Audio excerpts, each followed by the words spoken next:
जो लोग मेरे चैनल को सब्सक्राइब करेंगे मैं उनको डायरेक्ट अपना व्हाट्सएप नंबर देकर वीडियो कॉल करूंगी। नमस्ते दोस्तों, आज मैं आपको एक ऐसी कहानी सुनाने जा रही हूं जो आपको रोमांचित कर देगी और जिसमें एक गहरी सीख छिपी है। इस कहानी की घटनाएं इतनी दिलचस्प है कि आप इसे आखिर तक सुनना चाहेंगे। तो आइए शुरू करते हैं। दोस्तों, मेरा नाम रेखा है और मैंने बैंकिंग में डिप्लोमा किया है। अब मैं 29 साल की हूँ और एक गृहिणी के रूप में अपना जीवन बिता रही हूँ। मैं छत्तीसगढ़ के एक छोटे से गांव से हूँ और मेरी शादी विकास से हुई है, जिसकी उम्र 33 साल है। विकास शहर में फलों का थोक व्यापार करता है। वह बागानों से फल खरीदकर बाजारों में सप्लाई करता है। हमारी शादी को अब 5 साल हो चुके हैं और हमारी एक प्यारी सी बेटी है, तनीषा, जो अब 2 साल की हो गई है। शादी के बाद हमने एक छोटा सा मकान किराए पर लिया, वह भी उसी कस्बे में जहां मेरे माता पिता रहते हैं। इससे विकास के लिए काम पर जाना भी आसान हो गया और मुझे परिवार का साथ भी मिल गया। वैसे विकास के माता पिता यानी मेरे सास ससुर पास के ही एक गांव में अपनी खेती बाड़ी करते हैं। एक दिन की बात है, मेरे ननद जी का फोन आया। उन्होंने बताया कि उनके बेटे की सालगिरह के लिए एक विशेष किताब चाहिए जो उनके इलाके में नहीं मिल रही थी। मैंने उनसे कहा, चिंता मत करो दीदी, मैं कोशिश करके देखती हूँ। अगले दिन मैंने सलवार कमीज पहनी, अपनी बेटी को माँ के पास छोड़ा और किताब की तलाश में निकल पड़ी। कई दुकानों के चक्कर लगाने के बाद आखिरकार वह किताब मिल गई। मैंने तुरंत अपनी ननद को फोन कर दिया। उन्होंने कहा, रेखा, तुम किताब लेकर यहाँ आ जाओ और कुछ दिन हमारे साथ रह लो। बहुत दिन हो गए तुम्हें देखे। मैंने अपने पति विकास को फोन किया लेकिन उसका फोन नहीं लग रहा था। फिर मैंने अपनी माँ को फोन करके बताया, माँ, मैं ननद जी के घर जा रही हूँ। वह किताब देनी है और शायद एक आध दिन वहीं रुक जाऊंगी। विकास का फोन नहीं लग रहा है, अगर वह पूछे तो बता देना। तब तक तनिषा का ध्यान रखना। मेरे गांव से ननद के गांव तक जाने के लिए सार्वजनिक यातायात की कोई अच्छी सुविधा नहीं थी। गांव में अधिकतर कच्ची सड़कें थी और आने जाने के लिए या तो पैदल चलना पड़ता था या फिर किसी प्राइवेट वाहन पर निर्भर रहना पड़ता था। मैं बस स्टॉप पर खड़ी थी। तभी एक मैजिक फैन छोटी यात्री गाड़ी आकर रुकी। उसे एक युवक चला रहा था जो लगभग 20 से 22 साल का लग रहा था। मैंने पूछा, क्या यह गाड़ी बरगवा जाएगी? उसने सिर हिलाकर हाँ कहा और मैं गाड़ी में बैठ गई। गाड़ी में मेरे अलावा 2 और यात्री थे, एक बुजुर्ग महिला और एक युवक। थोड़ी दूर जाने के बाद दोनों यात्री अपनी अपनी जगह पर उतर गए और मैं अकेली रह गई। ड्राइवर ने अपने मोबाइल पर किसी से बात करनी शुरू कर दी। वह किसी से पैसों के बारे में बहस कर रहा था। अरे भाई, मेरा पूरा पैसा चाहिए मुझे। मैंने जो माल भेजा था उसकी कीमत बहुत ज्यादा है। मैं अब और इंतजार नहीं कर सकता। तुम्हारे पास अगर पैसे तैयार है तो मैं आ रहा हूं लेने के लिए। वो फोन पर बोल रहा था। फोन रखने के बाद उसने मुझसे पूछा, बहन जी, अगर आपको कोई ऐतराज ना हो तो क्या मैं रास्ते में एक जगह थोड़ा रुक सकता हूं? मुझे वहां से कुछ पैसे लेने हैं। बस 5 मिनट लगेंगे। मैंने हिचकिचाते हुए कहा, मुझे जल्दी है। मेरी बेटी मेरी माँ के पास है और अगर मेरे पति घर लौट आए तो परेशानी हो जाएगी। बहन जी, बस 5 मिनट रास्ते में ही पड़ता है। उसने जोर देकर कहा। मैंने असहज होकर हामी भर दी। इस बीच मैं लगातार विकास को फोन लगा रही थी, लेकिन उसका फोन अब भी बंद था। थोड़ी देर बाद ड्राइवर ने मुख्य सड़क छोड़कर गाड़ी को एक कच्चे रास्ते पर मोड़ लिया जो खेतों के बीच से जाता था। मुझे अजीब लगा और मैंने पूछा, यह कहाँ जा रहे हैं आप? उसने आगे इशारा करते हुए कहा, वहां देखिए, उस फल बगीचे के पास ही जाना है, वहीं से पैसे लेने हैं। फिर उसने किसी को फोन लगाकर कहा, हाँ मैं पहुंच गया हूं, पैसे तैयार रखना। मेरे साथ एक सवारी है, इसलिए जल्दी करना है। और हाँ, पूरे पैसे देना कम नहीं। धीरे धीरे हम एक बड़े से फलों के बगीचे के पास पहुंचे। वहां एक बड़ा लोहे का गेट था जिसके पास एक बूढ़ा आदमी खड़ा था। ड्राइवर ने मुझसे कहा, यह यहाँ का माली है। इससे पैसे लेकर हम चलेंगे। लेकिन अचानक उसने गाड़ी को गेट के अंदर मोड़ दिया। और जैसे ही हम अंदर गए, पीछे से गेट बंद हो गया। मैं डर गई और चिल्लाई, यह क्या कर रहे हो? मुझे जाने दो। तभी वहां दो और युवक आ गए जो ड्राइवर के ही उम्र के थे। मैं समझ गई कि कुछ गलत होने वाला है। मैंने गाड़ी से बाहर निकलने की कोशिश की, लेकिन ड्राइवर ने मेरा हाथ पकड़ लिया। छोड़ो मुझे! मैं चिल्लाई और अपना हाथ छुड़ाने की कोशिश करने लगी। तभी तीनों युवकों ने मिलकर मुझे पकड़ लिया। मैं पूरी ताकत से लड़ रही थी, लात घूंसे मार रही थी। एक की नाक पर मैंने ऐसी चपट जमाई कि वह पीछे हट गया। लेकिन बूढ़ा मानी भी अब मेरी तरफ आने लगा था। उसके हाथ में रस्सी थी। मैं चीखती रही लेकिन वहां कोई सुनने वाला नहीं था। बूढ़े ने जल्दी से मेरे पैरों में रस्सी लपेट दी और खींच दी जिससे मैं जमीन पर गिर पड़ी। तीनों युवक मेरे ऊपर टूट पड़े।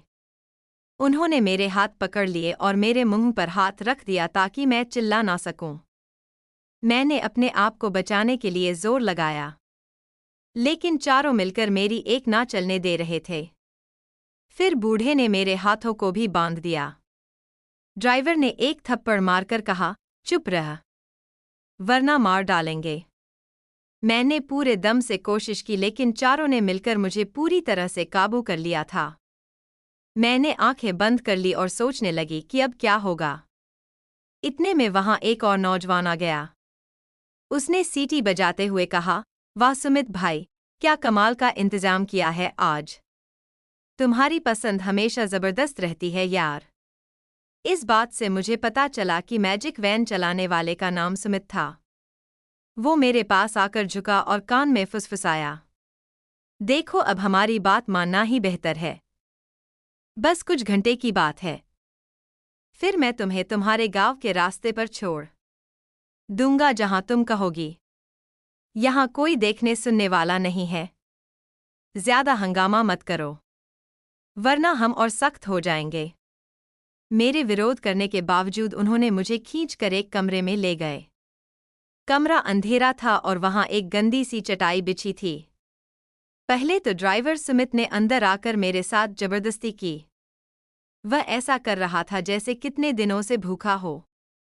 मैं रो रही थी, चिल्ला रही थी, लेकिन कोई फायदा नहीं हुआ। ड्राइवर सुमित ने अपना अत्याचार पूरा करने के बाद पास रखे एक गिलास में कुछ पिया और शायद शहद था।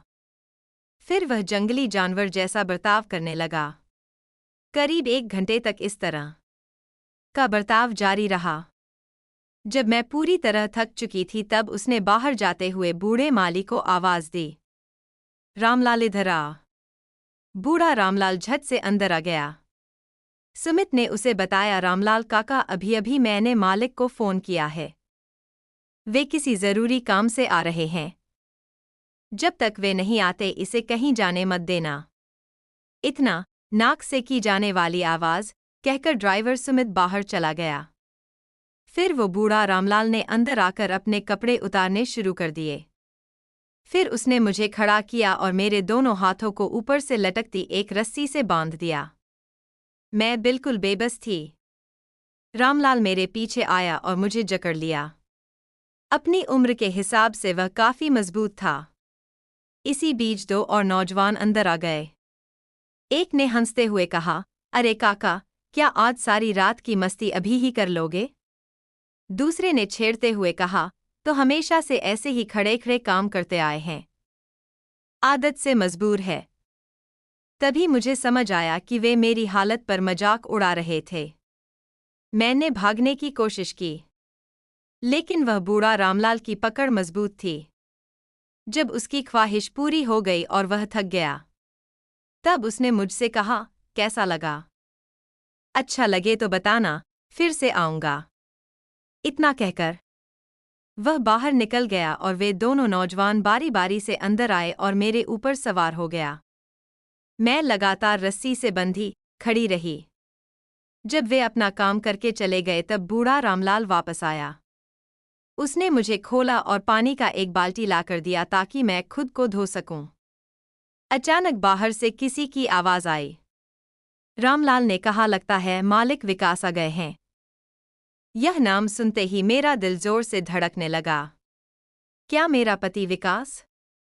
मेरे कान पर यकीन नहीं हुआ। बाहर से किसी ने पूछा, सामान कहाँ है? और किसी ने जवाब दिया, रामलाल काका के साथ अंदर है। मालिक हंसते हुए बोला, रामलाल तो कुछ भी हाथ से जाने नहीं देता, खुद को भी परेशान करता रहता है। इस पर सभी हंसने लगे। ड्राइवर सुमित ने कहा, लेकिन मालिक आज जो अंदर है वो आपको बहुत पसंद आएगी, एकदम खास चीज है। मालिक ने जवाब दिया, सुमित तुम तो इस काम के उस्ताद हो, हमेशा शानदार चुनाव करते हो। सुमित ने फिर कहा, मालिक यह अब तक की सबसे अच्छी पसंद है, अंदर जाकर खुद देख लीजिए। मैंने जब मालिक की आवाज सुनी तो मेरे पैरों तले जमीन खिसक गई। यह तो वही आवाज थी जिसे मैं रोज सुनती थी। मेरे पति विकास की वही इन सब का सरदार था। मैंने अपना चेहरा दीवार की तरफ कर लिया था और अपने बालों से ढक रखा था। विकास अंदर आया और बूढ़ा रामलाल को मेरे ऊपर पानी डालते देखा। रामलाल, तेरी यह दयालुता ही एक दिन तेरी जान लेगी, विकास ने हंसते हुए कहा। फिर बोला, जा बाहर निकल। आज इन्होंने जो लाया है उसकी कहानी क्या है, जरा मैं भी देखूं। यह सब तब हो रहा था जब उसने अब भी मेरा चेहरा नहीं देखा था। मैंने अपने बालों से चेहरा छिपा रखा था और दीवार की ओर मुंह किए थे। विकास मेरे पीछे आया और मुझे कसकर पकड़ लिया। वाकई इस बार लड़कों ने बेहतरीन चुनाव किया है, उसने मेरे कान में फुसफुसाते हुए कहा। जैसे ही वह आगे बढ़ा, मैंने धीरे से अपना चेहरा उसकी तरफ घुमा दिया। उसकी आंखें अचानक फैल गई जैसे किसी ने उसके सीने में छुरा घोंप दिया हो। उसके मुंह से कोई शब्द नहीं निकला। हम दोनों एक दूसरे को बस देखते रहे। समय जैसे थम गया था। फिर विकास ने गुस्से से भरी आवाज में पूछा, तुम यहाँ कैसे पहुंची? घर से बाहर क्यों निकली थी? मैंने कड़वाहट से कहा, जैसे तुम्हारा यह चेला सुमित ना जाने कितनी औरतों को यहाँ लाया होगा, वैसे ही मुझे भी लाया। मैं तो तुम्हारी बहन की किताब देने निकली थी। तुम्हें कई बार फोन किया था, लेकिन तुम्हारा फोन बंद था। फिर इस सुमित ने धोखे से मुझे यहाँ ला दिया। उसका चेहरा पीला पड़ गया। उसने हकलाते हुए पूछा, तनिषा, तनिषा कहाँ है? चिंता मत करो, तुम्हारी बेटी मेरी माँ के पास सुरक्षित है, मैंने ठंडे स्वर में कहा। फिर उसने डरते हुए पूछा, क्या किसी ने तुम्हें छुआ? मैंने उसकी आंखों में सीधे देखते हुए जवाब दिया, हाँ, 4 लोगों ने। पिछले 2 घंटों से वे मुझे एक पल के लिए भी नहीं छोड़ रहे थे। क्या किसी को पता है कि तुम किसकी पत्नी हो? उसने घबराते हुए पूछा। नहीं, मैंने जवाब दिया। वे मुझे धमकी दे रहे थे कि किसी को कुछ मत बताना वरना बुरा हाल करेंगे। मुझे मारा भी, लेकिन मैंने तुम्हारा नाम नहीं लिया। इस बीच रामलाल अंदर आ गया। मालिक, आप थक गए होंगे, लेकिन मुझे तो अभी और भूख लगी है। मैं इसे कपड़े पहनने में मदद कर देता हूँ, उसने मुस्कुराते हुए कहा। विकास कुछ भी कहने की स्थिति में नहीं था। वह बस चुपचाप खड़ा रह गया। बूढ़ा रामलाल ने मेरे पास आकर फिर से छेड़छाड़ शुरू कर दी।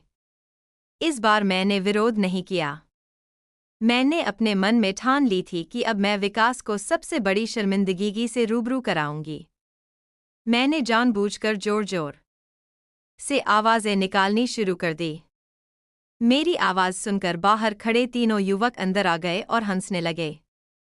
विकास से यह सब देखा नहीं गया और वह बाहर जाकर बैठ गया। मैंने और भी ऊंची आवाज में कहा, आओ सब लोग आओ, मेरे साथ मजे लो। वे सभी दौड़े दौड़े आए और बारी बारी अंदर आने लगे।